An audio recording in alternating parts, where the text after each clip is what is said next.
con nuestro amigo el pastor Jorge Guiñaga. Y pues bueno, voy a dejarle ya el lugar para que comparta la palabra. Jorge, qué bueno que hoy estás con nosotros, que nos visitas tantos domingos que nos comentabas, que nos mandabas salud. Pues ya está aquí Jorge con nosotros en el estudio. Y rogamos a Dios en esta noche que el Señor y esta palabra que el Señor ha preparado sea efectiva en el corazón de cada uno de nosotros, de los que están conectados y los que estamos aquí. Aleluya. Pues te dejo el lugar, Jorge. Gracias. Sin más preámbulos. Amén. Gracias. Sabes, tengo una palabra a la que he titulado Abba. Abba es un término que los hebreos utilizan o utilizaban incluso en el Antiguo Testamento para hablar y referirse a la paternidad de Dios. Hablar de la paternidad de Dios nos llevaría demasiado tiempo abordarlo.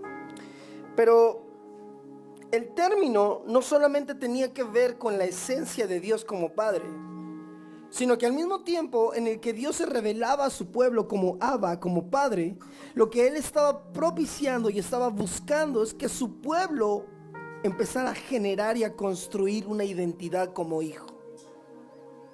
Cuando el cristiano se identifica a Dios como Abba, como Padre, va a poder desarrollar dentro de sí mismo esa identidad como su hijo.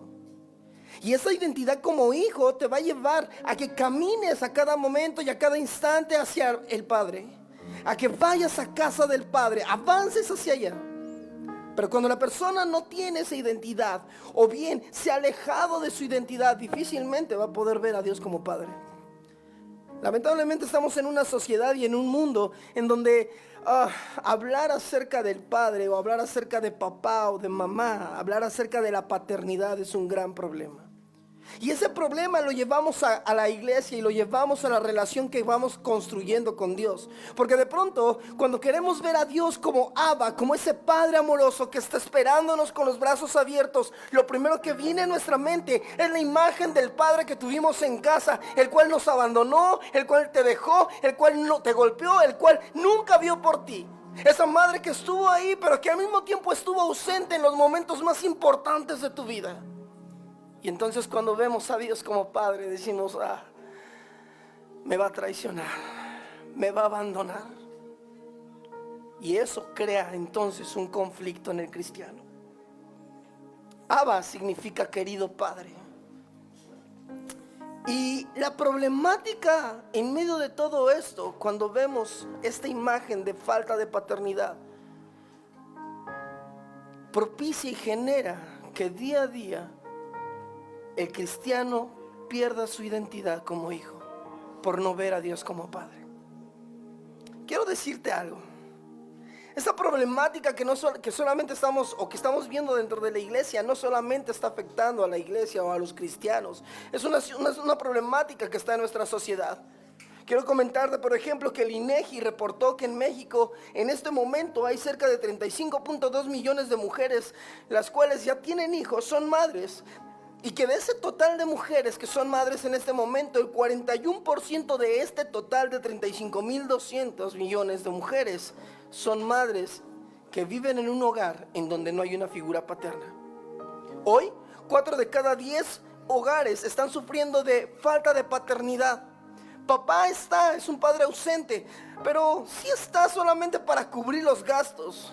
Pero en la emotividad, en la relación, en el amor, en los abrazos, en las pláticas, en el poder convivir, papá no está. Tristemente estamos también en una sociedad en donde hoy, por el consumismo que se está generando, la falta de paternidad que ya se veía, ahora se le está sumando también una carencia de maternidad. Porque ahora no solamente papá tiene que salir a trabajar, sino ahora también mamá está trabajando. Y entonces los hijos quedan a la intemperie. Quien los está educando es Netflix, quien los está educando son los Teletubbies, o yo qué sé quién los está educando. Pero papá y mamá no están. Con esto quiero decirte que el COVID en este último año que pasó dejó lamentablemente a 131,000 niños huérfanos en nuestro país. Y con esto y de esta forma quiero decirte que México a nivel Latinoamérica está ocupando el segundo lugar de orfandad entre todos los países latinoamericanos. Por si esto fuera poco, Hoy estos movimientos como el LGBT, los movimientos feministas radicales y todos estos ahora están hablando de construir la imagen del varón. Porque como el varón fue tan tonto, no supo ser un verdadero hombre, así que ahora va a necesitar de estos movimientos que vienen a deconstruir esa imagen. Y ahora nos presentan las nuevas masculinidades. Hombres que cuando tú los ves, posiblemente no defines qué son. Mujeres que cuando tú las ves, posiblemente no identificas qué son. Es una deconstrucción de la imagen perfecta de Dios en ellos. Todo esto posiblemente puedas decir, qué difícil momento nos tocó vivir. Qué difícil relacionarme con un Dios que se hace llamar mi Padre, cuando la imagen de lo que tuve en casa está todos los días golpeándome, lastimándome, señalándome, marcándome. Y la falta de paternidad no solamente está generando eso, sino que ha producido y está produciendo que hoy día a día hijos que nacen sin esa figura materna o paterna sean hijos impulsivos. Sean hijos inseguros, hijos desconfiados, hijos con problemas de conducta, hijos depresivos, dependientes, pero sobre todo hijos vacíos. Y entonces viene una pregunta: ¿cómo regresamos a Abba? ¿Cómo regresamos a la casa de papá? ¿Cómo damos la vuelta a este camino que hemos andado para regresar a los brazos de papá? ¿Sabes? Lucas capítulo 15, del verso 11 al verso 22, nos habla de una de las historias que sin duda creo que nos puede enseñar, y estoy convencido que nos enseña la ruta para regresar a casa de papá. Estos versículos hablan de la historia de un hijo menor dentro de una casa, el cual un día se emocionó y emocionado por querer conocer el mundo va a casa de su papá y le dice: papá, quiero que me entregues la mitad de la herencia que me corresponde. Ahora quiero que detengamos un momento el carro en el que vamos avanzando y pensemos un poco, ok, en nuestra cultura, para que un hijo pueda poseer la herencia del padre, lo primero que tiene que suceder es que el padre muera. Así que ante ese punto yo podría decir, muy probablemente el hijo menor lo que le estaba pidiendo al cielo y lo que estaba pidiendo en su corazón es: ojalá que mi papá ya muera, porque así, solamente así voy a poder poseer esa herencia. Cuando un hijo no se ha relacionado con su padre, será indiferente ante el amor de ese padre. Y el deseo que éste muera o desaparezca será algo normal, porque nunca se relacionó con su papá. Así que la historia nos habla de este suceso. Hay un pintor llamado Rembrandt, y Rembrandt es uno de los cuadros más hermosos que representan esta escena. En ese cuadro podemos ver al padre, el cual está puesto de pie, mientras que el hijo, con la ropa toda desgarrada, con la cabeza toda lastimada, lesionada, todo el cuerpo flagelado, está hincado frente al padre. Pero podemos ver cómo el padre está agarrando al hijo, abrazándolo. ¿Cómo regresamos a casa de papá? ¿Cómo caminamos por el sendero en donde vamos a llegar a los brazos de papá? Una vez que este hijo pródigo entonces toma su herencia, dice la historia que él sale de casa de su padre y se va con sus amigos, malgasta todo, gasta todo lo que tenía, pierde todo lo que tenía, y entonces una gran hambruna llega al lugar donde está, a tal grado que él se ve en la necesidad de buscar trabajo para poder comer. Y el único lugar en donde puede conseguir, el único empleo que puede obtener es en un chiquero cuidando cerdos. Esto me hace pensar varias cosas. Lo primero que me hace pensar es, ¿qué tenía el hijo en la cabeza? ¿Qué tenía este hijo pródigo en la mente? Y más allá, ¿qué era lo que había hecho en toda su juventud? La historia tal vez no nos lo dice textualmente, pero al ver el resultado de que lo único que pudo hacer fue cuidar cerdos, me hace pensar algo muy interesante. que el hijo pródigo dentro de casa del padre era un bueno para nada. No hacía nada, era un niño, estaba tirado todo el día en la cama, echado ahí, rascándose el ombligo. Y cuando entonces el hijo se ve en la necesidad de trabajar, como era un bueno para nada, porque toda su vida fue un mantenido de papá, se ve en la necesidad de hacer lo único que pudo hacer: cuidar un grupo de cerdos. Y dice que cuando está cuidando a los cerdos, sentado posiblemente a un lado mientras los cerditos están comiendo, él empieza a ver que ellos están comiendo algo. La historia dice que son algarrobas. Y es tanta el hambre, tanta la necesidad por comer, que mientras está viendo que ellos están comiendo las algarrobas, por un momento él tal vez se trató de acercar, y él en su mente dijo: voy a tomar una para comerla. Tal vez tú todavía no entiendas un poco el contexto, pero quiero decirte algo. Las algarrobas es un alimento que preparan para los cerdos, en donde se mezcla el excremento del cerdo y la comida echada a perder, y entonces hacen un tipo de croquetas. Así que imagínate, lo que el hijo en ese momento estaba pensando era que posiblemente se quería servir un plato lleno de croquetas de algarroba, lleno de excremento con comida echada a perder, porque el hambre era tal que era lo único que podía alcanzar. Así que el hijo pródigo, estando en esa condición, da el primer paso para regresar a casa del padre. El capítulo 15 del mismo evangelio de Lucas, en el verso 17, dice que él entonces vuelve en sí, recapacita, vuelve en sí, entiende. Antes de que él comiera las algarrobas, antes de que él empezara a desear, se le antojara por lo menos agarrar una algarroba y comérsela, él creía que estaba bien, porque mientras sigue ahí sentado cuidando a los cerdos, él no piensa regresar a casa del padre. Él está a gusto sentado cuidando a los cerdos, pero llega un momento en que él vuelve en sí y dice: ¿qué estoy haciendo aquí? ¿En cuántas ocasiones no hemos cometido errores y por el mismo error creemos que estamos en un buen lugar, creemos que estamos haciendo lo correcto, creemos que estamos haciendo las cosas de la forma correcta, hasta que topamos con pared y decimos: ¿qué estoy haciendo? Y fue precisamente ahí donde el hijo pródigo dijo: ¿qué estoy haciendo aquí?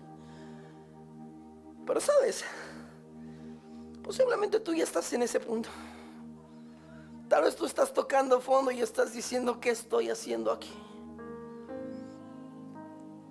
Pero el que tú tengas ese pensamiento, el que tú estés pensando y reflexionando en lo que estás haciendo en este momento, no significa que vas a regresar a casa de papá. El hijo pródigo entendió que no solamente tenía que volver en sí, que no solamente era el hecho de pensar en: híjole, la estoy regando, estoy mal, sino que entonces tuvo que dar un segundo paso. El verso 20 dice que lo que entonces el hijo hace es ponerse de pie y caminar en dirección hacia la casa de su padre. Mira, muchos cristianos cuando se equivocan dicen: ay, Señor, me equivoqué, la regué, ay, Dios. Pero al paso de 2-3 días vuelven a hacer lo mismo, y otra vez van a llorar al altar diciendo: ay, otra vez, Señor.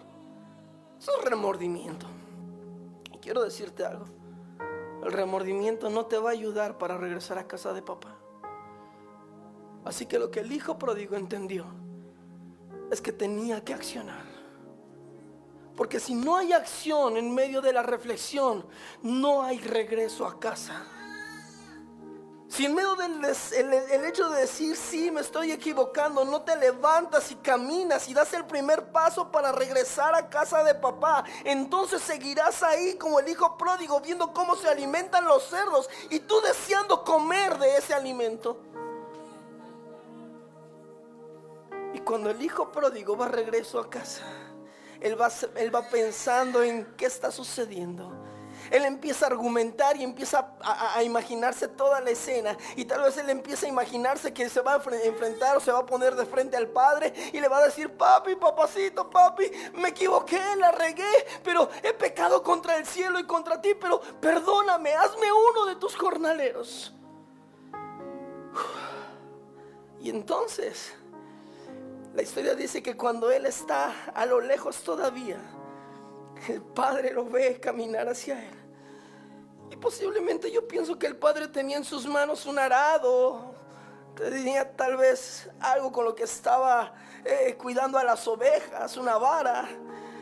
Pero cuando ve a lo lejos a su hijo, tira todo, deja todo y se echa a correr emocionado. Y cuando lo tiene de frente, el hijo va a pronunciar palabra y él solamente lo abraza y le dice: no me digas nada, no quiero saber nada, no me cuentes qué pasó, porque lo único que me importa es que el hijo que yo pensé que estaba muerto hoy ha venido, está vivo y está conmigo.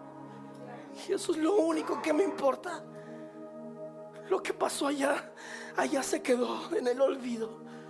Yo no quiero saberlo, porque lo único que quiero saber es lo que voy a hacer contigo en este momento.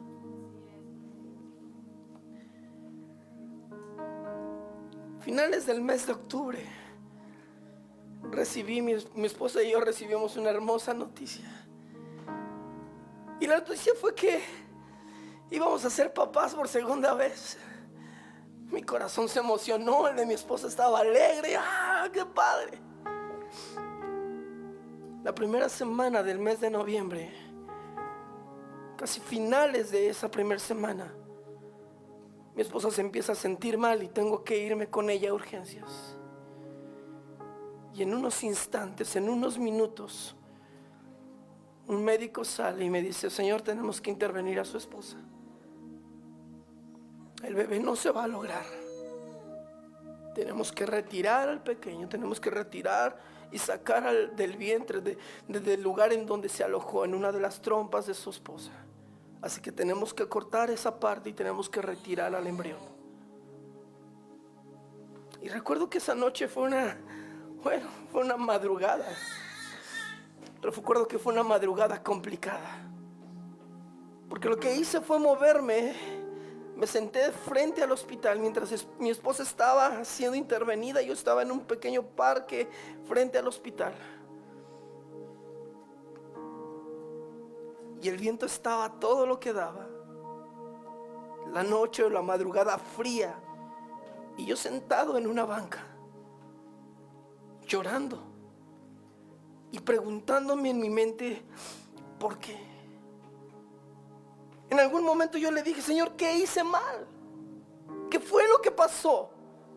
¿En qué nos equivocamos? Y por un instante pude sentir a papi.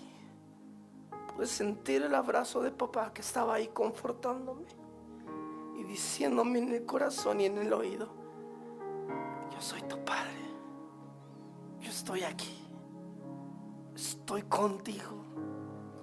Te sustentaré, te fortaleceré, porque este camino no lo vas a caminar solo. Yo estaré contigo. Así que cuando el hijo se encuentra con el padre, el hijo está destrozado, tirado en el piso, mientras que el padre lo está abrazando, llorando, emocionado de que su hijo estaba ahí.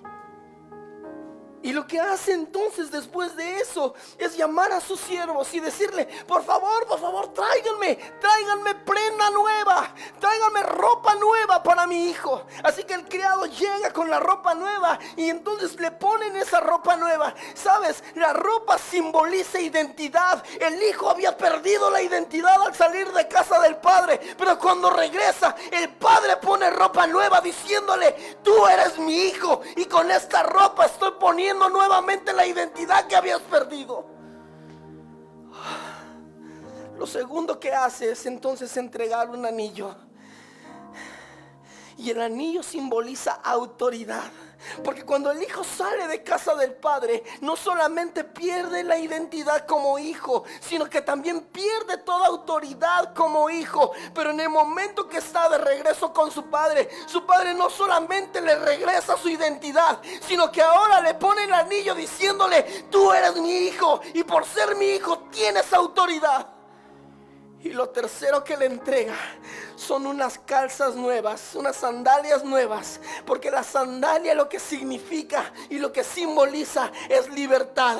Lo que el padre le estaba diciendo es: te regreso tu identidad, te regreso tu autoridad, y ahora te doy libertad para que hables, para que digas que eres mi hijo, porque yo te estoy dando nuevamente tu identidad como mi hijo.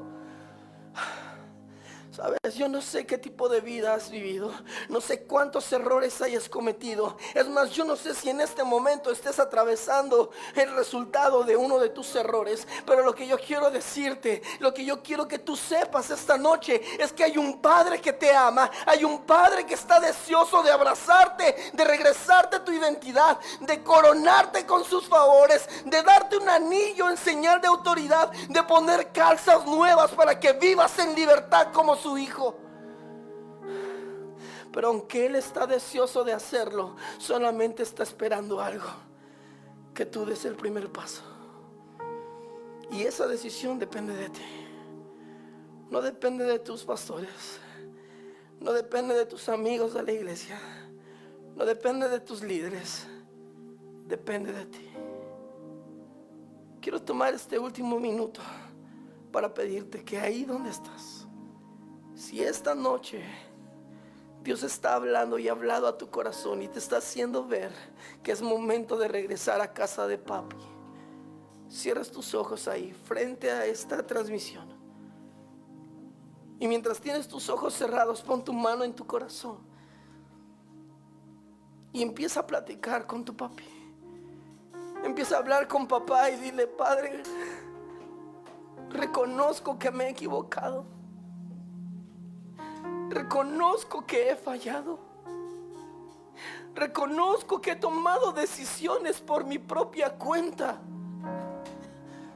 Pero hoy quiero regresar nuevamente a mi casa. Hoy quiero regresar nuevamente a tus brazos. Dios, tú conoces a cada una de las personas que están viendo esta transmisión, y también a las que la verán después de que termine esta transmisión. Que esta palabra sea sellada con tu espíritu en sus vidas, y que a partir de hoy cada una de estas personas empiece a sentir el abrazo de papá. El abrazo de papá. Gracias, Dios. Tómate este momento para decirle gracias. Tómate este tiempo para decirle gracias. Gracias, Padre. Gracias.